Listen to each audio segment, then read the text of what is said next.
Doain saya biar sehat walafiat. Amin. Saya tadi dapat kenangan satu, diinjak tadi. Biasanya pasti ada kenangan di tempat, pasti jempol saya yang kena data. Insyaallah. Mudah-mudahan jadi lillah. Amin. Lelahnya jadi lillah. Amin. Amin amin ya rabbal alamin. Hadirin dan hadirat yang dimuliakan oleh Allah Subhanahu wa taala. Oleh karena itu adanya peringatan Maulid seperti ini adalah tempat mengajarkan kepada kita untuk kembali melihat sejarah nama Nabi Muhammad sallallahu alaihi wasallam.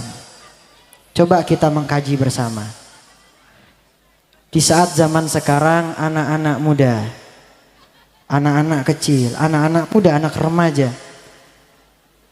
ditanya tentang baginda Nabi Muhammad, ditanya tentang sejarah Nabi Muhammad, jangankan satu saja kisah yang ia tahu, ia sama sekali tidak mengetahui kisah baginda Nabi Muhammad. Sedangkan orang tersebut mengaku sebagai umat baginda Nabi Muhammad sallallahu alaihi wasallam. Oleh karena itu, malu kita para hadirin dan hadirat, kita malu mengakui sebagai umat baginda Rasulullah sedangkan kita tidak mencintai baginda Rasulullah. Jazakumullah khair. Kita malu mengaku sebagai umat baginda Nabi Muhammad sallallahu alaihi wasallam sedangkan anak-anak kita, cucu-cucu kita tidak pernah kita ajarkan tentang sejarah Nabi Muhammad. Kita malu, pada hari ini kita malu mengaku sebagai umat baginda Nabi Muhammad yang ketika pada saat itu baginda Nabi Muhammad mengatakan kepada sahabat, "Wahai sahabat, aku rindu dengan saudaraku." Sahabat bertanya kepada Rasulullah, "Wahai Rasul, bukankah kami adalah saudaramu?" Baginda Rasulullah menjawab, "Anta ashabi wa hum ikhwani." Engkau adalah sahabatku dan mereka adalah saudaraku. Siapa saudaranya Nabi Muhammad? Umat baginda Nabi Muhammad sallallahu alaihi wasallam. Kita mengaku sebagai umat Rasulullah. Rasulullah di zaman dahulu mengakui kita sebagai saudaranya. Bahkan ketika beliau pada saat sakaratul maut, yang beliau katakan bukan keluarganya, yang beliau katakan bukanlah sahabatnya, yang beliau katakan ialah umatnya. Di mana umatku? Nanti pada saat di yaumil akhir, ketika ada seorang pendosa menghampiri para nabi, menghampiri Nabi Adam, menghampiri nabi-nabi yang lainnya, Nabi Ibrahim, Nabi Nuh, Nabi Isa alaihi salam, meminta ampunan kepada mereka agar diampunkan oleh Allah Subhanahu wa taala. Mereka mengatakan, "Nafsi, nafsi." Urusanku, urusanku, urusanmu, urusanmu. Tapi ada satu nabi yang mulia, pada saat itu ia yang mengatakan, "Analaha, analaha ya ummati." Aku yang akan memberikan syafaat kepada kalian. Aku yang akan memberikan syafaat kepada kalian. Dan kalian adalah umatku. Baginda Rasulullah sallallahu alaihi wasallam. Ketika nanti kita dikumpulkan, ada dua orang pada saat itu, nanti di yaumil akhir, ada orang yang dikatakan tidak beruntung, orang yang rugi, dan juga ada yang dikatakan orang yang minal faizin, orang yang beruntung. Siapa orang yang beruntung? Ketika pada saat ia di bumi, ia tidak jauh untuk menyebut nama Tuhannya. Ketika ia di bumi, ia tidak jauh untuk menyebutkan nama Nabi Muhammad.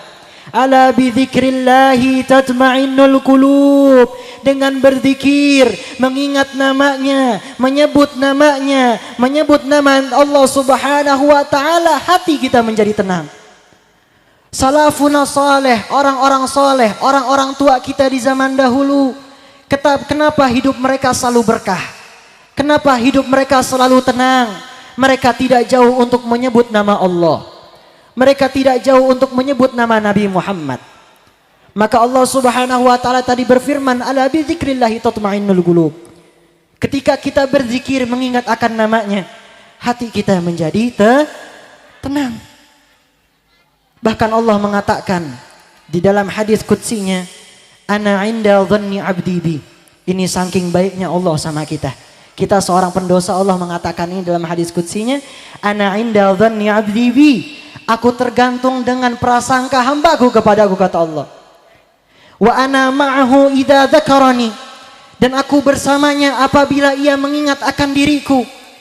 Fa in dzakarani fi nafsihi dzakartuhu fi nafsi, dan apabila ia mengingat akan diriku di dalam dirinya, akan kuingat dirinya di dalam diriku, kata Allah. Jikalau seorang hamba melakukan sebuah dosa, satu saja dosa, sengaja maupun tidak sengaja, walau dosa besar, Allah masih mengatakan di dalam firman-Nya, "Qul ya ibadiyalladzina asrafu ala anfusihim." Katakanlah, wahai hamba-hambaku yang telah melampaui batas daripada diri mereka sendiri, la taqnatu min rahmatillah, la taqnatu min rahmatillah, la taqnatu min rahmatillah. Janganlah kamu berputus asa dari rahmat Allah. Ada satu kisah. Kisah ini insya Allah akan memberikan motivasi kepada kita dan menjadikan kita menjadi orang yang selalu berhusnuzon kepada orang. Dahulu ada satu kisah seorang pemabuk yang tiap harinya bermaksiat kepada Allah. Setiap harinya mabuk, siang malam harinya mabuk, berbuat dosa kepada Allah, maksiat. Suatu hari ia sedang berjalan, ia menemui selembar kertas yang jatuh pada saat itu di jalanan, bertuliskan asma Allah.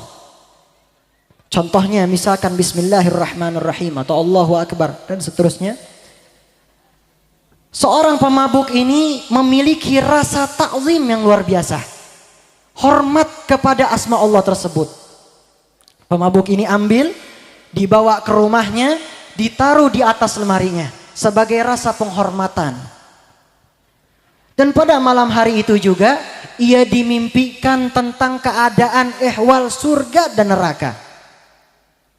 Ia bangun pada saat itu di pagi hari dan ia bertobat kepada Allah Subhanahu wa taala. Ini seorang pemabuk akhirnya diangkat menjadi wali Allah.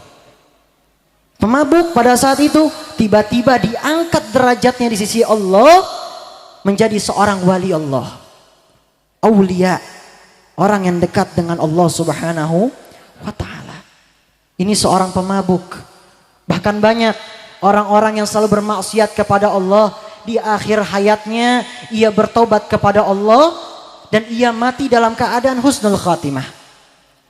Mati dalam keadaan yang baik di tempat yang baik. Padahal kita lihat, sewaktu ia hidup, ia melakukan maksiat. Tapi satu saja taubat, sungguh-sungguh kepada Allah, Allah ampuni pada saat itu. Allah ampuni pada saat itu. Maka oleh karena itu, kita yang hadir pada acara ini, kita mengakui kita sebagai orang yang hina. Kita mengaku sebagai umat Rasulullah. Kita mengaku sebagai orang yang suci. Ketika datang di dalam majelis seperti ini, kita ingin paling depan tetapi hatinya bukan untuk Rasulullah, tetapi untuk hal-hal dunia lain. Makanya kita kalah sama orang-orang seperti itu. Belum tentu kita semua mati dalam keadaan husnul khatimah. Kita berdoa mudah-mudahan kita mati dalam keadaan husnul khatimah. Ya Allah biha, ya Allah biha, ya Allah bihusnul khatimah. Amin amin ya rabbal alamin. Semoga kita mati dalam keadaan husnul khatimah, mati dengan yang baik dan juga ditempatkan di tempat yang baik. Amin amin ya rabbal alamin.